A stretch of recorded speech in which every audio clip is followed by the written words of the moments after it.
When Blowout opened, the reviews were staggering, either staggeringly good or staggeringly horrible. People loved or hated the movie. There really was no in between. But so there we were. When did that open? In 1981, and here we are now in 2012. And what I've come to see, this film is considered, I mean, when people talk to me about movies, the films that I've been in, they talk to me always about Blowout. They love this movie, particularly internationally. I think people have really grabbed onto this film, but even so much more now here. So finally, we have our day.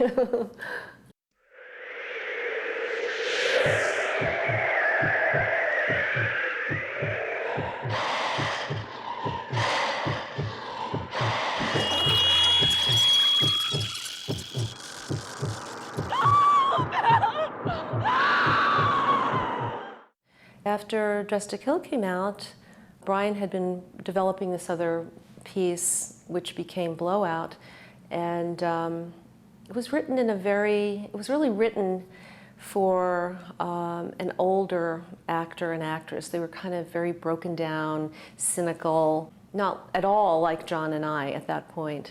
So it was never a piece that I had planned to do.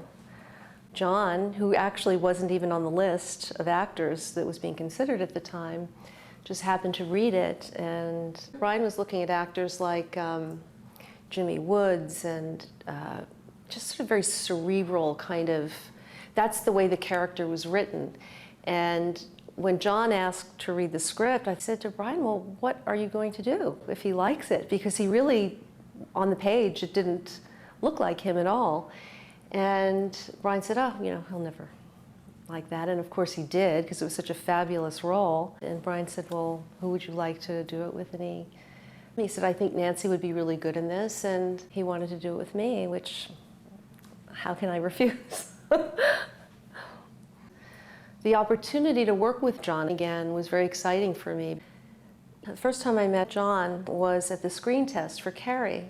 And I'd actually rehearsed with another actor. So Brian tested everybody with everybody else, and John came in, he was the second actor to do the scene with me, and immediately there was this incredible connection with us. And there was no question in my mind. I thought, well, he's definitely going to get this part. You could see he had the character. And we had a great, wonderful experience making that movie, but it was, little moments here and there, nothing really that you could sink your teeth into. So cut to so many years later, he'd done Saturday Night Fever, he'd done Grease, and I was so nervous about seeing him again. I hadn't seen him in such a long time, and I thought I was worried that he'd changed. And he arrived at our apartment in New York for the first rehearsal, and we sat down, and in moments it was just that connection. We started to work, and we had such an immediate trust together. And I knew that John, it was kind of the thing where either one of us would follow where the other was. We'd make that connection. What is that chemistry? I don't know. What's the chemistry between lovers? Who can say? It just works. And we had to go through extensive improvisations and rehearsals so Brian could really rework the material for us. Where are you going? Absolutely no. Wait a minute. I think you better get back to bed, really. I don't think they're finished with you yet. Come on up. The body language of Sally in the hospital scene, I just sort of internalized, sort of had that feeling of being very dopey, because she'd been doped up and kind of, just hanging on, really. And there's a moment where she kind of notices he's cute, and she's feeling a little flirty there. But basically the body language there is just that she can barely keep herself awake. At that point, she's been so doped up. Who are you? I'm Jack Terry. Who are you? Sally. Sally. Nice to meet you, Sally. Actually, the original name in the script of Blowout was Kate, and I went, no, it's not Kate. She's got to be a Sally. When I first read the script, I found her to be a kind of depressing and sad character. And I didn't like the fact that she was so hopeless.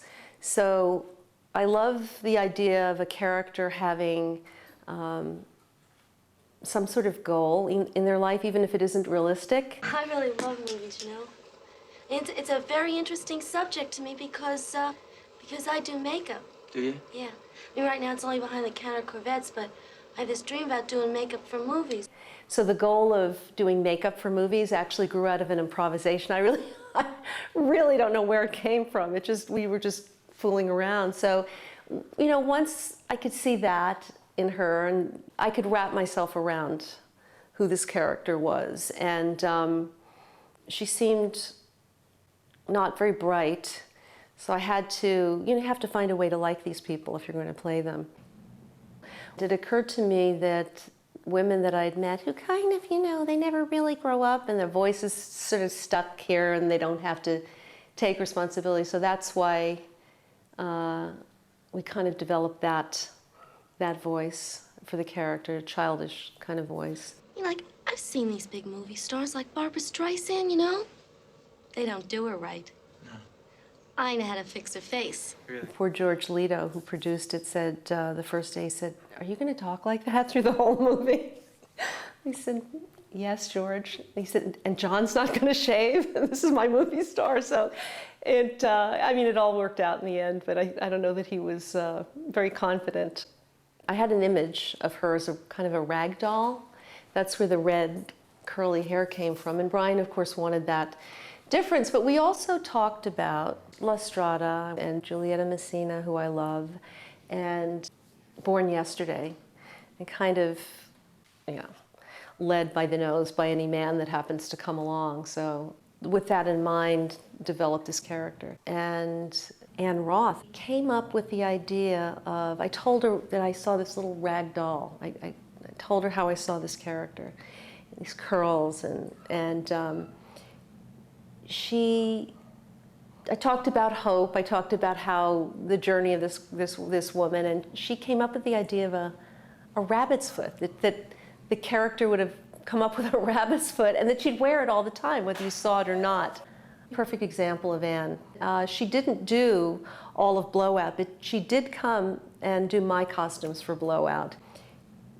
The character of Liz in Dressed to Kill, she's very savvy, very sharp woman, very bright and ambitious, who's in charge of her life. And Sally is a little less sophisticated and kind of simple. And certainly she is someone who's easily victimized. Sally is more easily victimized because of her naivete. And Liz, even though she becomes a victim of sorts in the film, there's nothing, she takes charge and she'll go after it herself. She makes all of those decisions. So, we see a little aspect of that in Sally, but she's really doing it to win Jack's favor when she gets that film from Manny Karp. Love that name. Other than the fact that their sexuality comes into play, Liz is a woman who uses, in a very specific way, her sexuality to manipulate, whereas Sally is in some sort of fantasy that she's helping. She's been told that she's actually helping people, women, in that she's revealing these men are cheating on them. So she's, but she's using her sexuality in that way and, in a not very bright way. She's being used. What's the first thing you see when you meet somebody? Legs. I'm a leg man. No, come on. All right. Face. You see the face, right? Exactly. When we reworked the script, we did a lot of improvisation to find these new characters that would fit John and I. And John is one of those actors where he's very consistent, and you can certainly rely on him, but every once in a while he just will throw something that really takes you off guard. And when we were shooting the scene in the cafe, that goes into the flashback of the story when he was an undercover cop and all of that. And we had shot this scene and rehearsed this scene ad nauseum. I mean, and it was probably getting a tiny bit robotic. And I looked at him and I said, so, how'd you get that job? Right, you're a Sandman, right? Yeah.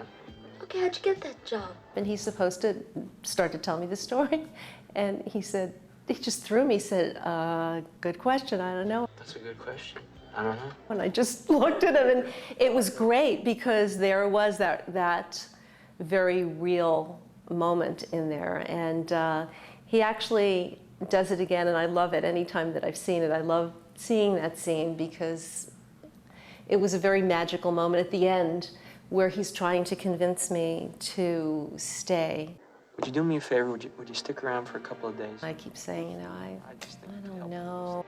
Oh, no, I'm in a hell of a lot of trouble already if I stick around here.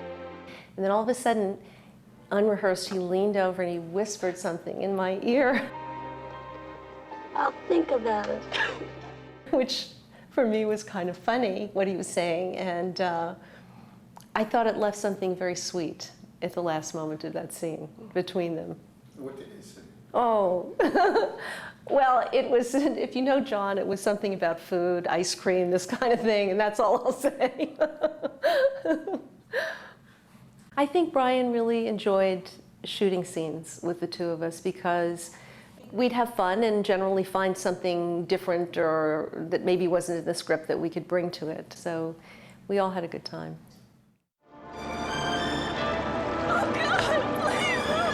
You know, I'm very claustrophobic, and Brian told the special effects team that I had a problem and they had to make the car and set it up in a way so that I could feel immediately that it was easy for me to escape.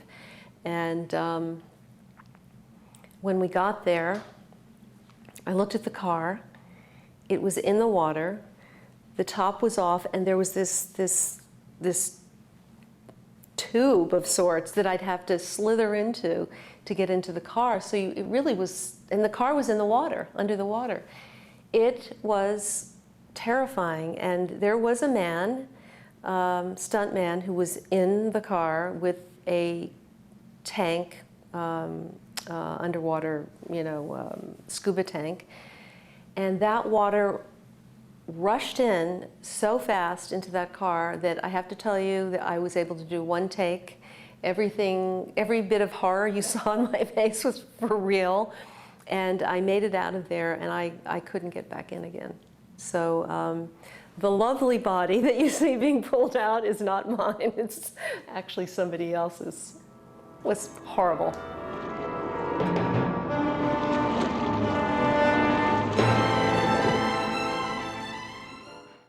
Sally? Hi, I'm Frank Donahue. Oh, hi. Nice to meet you. Listen, John Lithgow, of course, as you know, is a masterful actor. I think we got a little problem. What's that? I loved working with him. He was a delight. I think my favorite scene with John, it's sort of funny, it's another improvisational scene that we did. The scene where we're walking down the platform in the subway wasn't really scripted, and Brian said, well, I need to get this shot. He said, so just talk about something, just, blah, blah, blah, whatever you're going to talk about. So I'd remembered at the time there was a crazy person in New York that was running around the subways, hitting people, stabbing people. So I tell this story to him, and then when I saw it, it was really, really kind of funny. It's not even safe anymore, It reminds me of that story about that guy in New York. You remember that one? Yeah, I think we did a piece on him. Yeah, he's the guy who'd ride the subways at rush hour and he'd stand in He's the corner. totally not listening to me at all. Notice him, John does not have much to say in the film, but his presence is powerful, very powerful. It wasn't for you. When we got to shoot the end of the picture, he's so, first of all, he's huge. So it was freezing cold out, and you really I could use the element of the cold and his size to just let myself feel fragile. Oh, God, no. And I knew he was so large. I know he wasn't going to drop me as he was throwing me around. And Brian did tell him, because John was not being very rough with me, and Brian kept saying, no, I really want you to throw her around. And so I think it's always hard a little bit. It was probably harder on him. I just had to kind of fight him off, but it was difficult. And then, of course, we shot some of it in Philadelphia, and then we had to match some of that stuff on the sound stage. But I loved shooting that scene. It was great.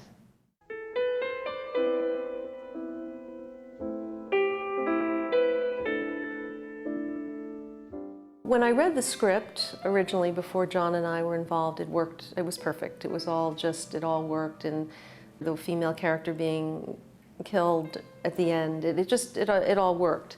But once it changed, and you had this couple, John and I, together, Paul Hirsch, who had edited many of Brian's films, Paul and I, we were really lobbying. We said, you cannot kill this girl. If you're going to kill this girl, you better give them a romance for people to really feel the tragedy of it. And so it was Paul and I against Brian and John, and well, I guess we know who won.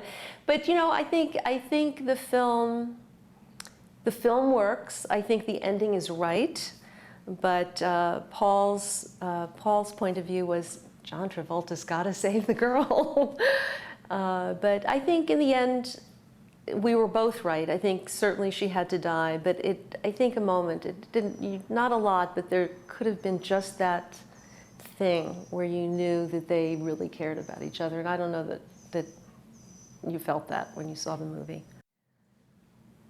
The release was less than successful, I'm going to say. Part of that was the fact that it really wasn't a summer movie. It came out in July.